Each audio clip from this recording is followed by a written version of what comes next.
જી લોકનાયક જયેશ પટેલ, પ્રમુખ કિસાન કોંગ્રેસ.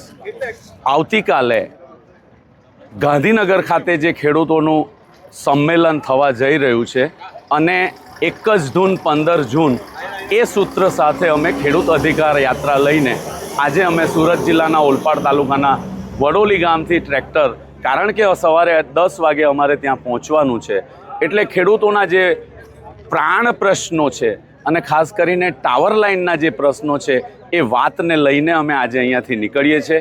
ટાવર લાઇનને જ્યાં સુધી લાગે વળગે છે ત્યાં સુધી અમે લોકોએ 3 મુદ્દા સરકાર સમક્ષ રજૂ કરવાના નક્કી કર્યા છે. એટલે સરકાર એવી કોઈ નીતિ બનાવે જેને લઈને આ ટાવર લાઇનને લઈને કમ્પેન્સેશન મળે, જે જમીન સંપાદન કાયદાના જે પ્રાવધાન છે, બીજા રાજ્યો જે પ્રમાણે વળતર આપે છે બજાર કિંમતના 4 ગણા, એ આપવામાં આવે, અથવા તો અમને ટાવર દીઠ 30,000 ભાડું આપવામાં આવે, અથવા જે આ બધું નક્કી થાય ત્યાં સુધી જો થાંભલા સરકારે ઊભા કરવા હોય અદાણી અંબાણીના, તો અમને ટાવર દીઠ 2 કરોડ રૂપિયાનું વળતર આપવામાં આવે એ વાતને લઈને અમે સરકારને કહેવા જઈ રહ્યા છે.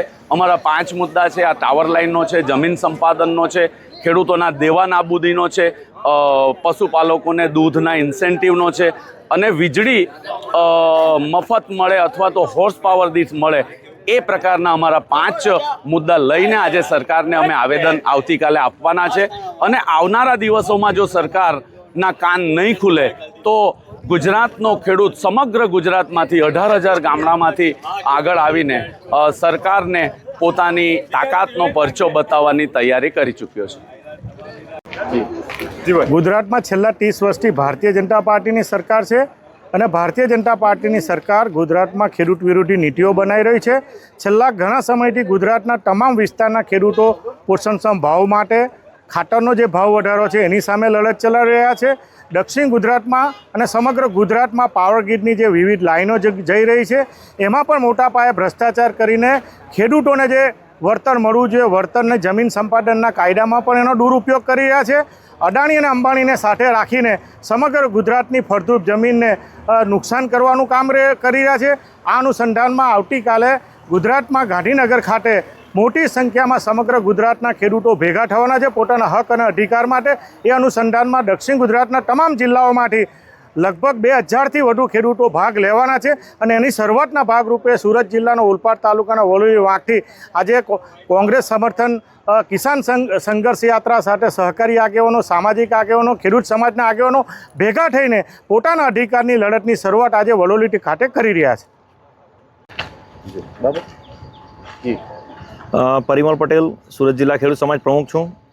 આવતીકાલે એટલે કે 15 જૂને અમદાવાદના Shantipura circle SP ring road પરથી ગાંધીનગર મુકામે એક વિશાળ ટ્રેક્ટર રેલીનું આયોજન કરેલ છે. એ રેલીમાં 1,111 ટ્રેક્ટરો ભાગ લેશે.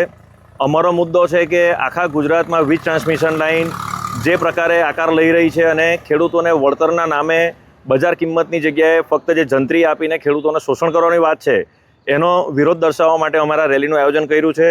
અલગ અલગ જિલ્લામાં છેલ્લા 2-3 વર્ષથી આ મુવમેન્ટ્સ ચાલે છે, પરંતુ કોઈ ધ્યાન પર લેતું નથી. સરકારે આનું કોઈ રિએક્શન આપ્યું નથી અને એ જ પ્રમાણે જે 3 વર્ષ પહેલાં જે પરિસ્થિતિ હતી એ જ પ્રમાણે આજે પણ સરકાર વર્તી રહી છે, જે તે કંપનીઓ વર્તી રહી છે અને ખેડૂતોને જંત્રીના હિસાબે જે વળતર આપવાની વાત છે એનો વિરોધ અમે આ દર્શાવી રહ્યા છીએ. અને સુરત જિલ્લામાંથી ઓછામાં ઓછી 100 કાર્સ અને ઓછામાં ઓછા 65 ટ્રેક્ટર આ રેલીના સમર્થનમાં ભાગ લેવા જઈ રહ્યા છે.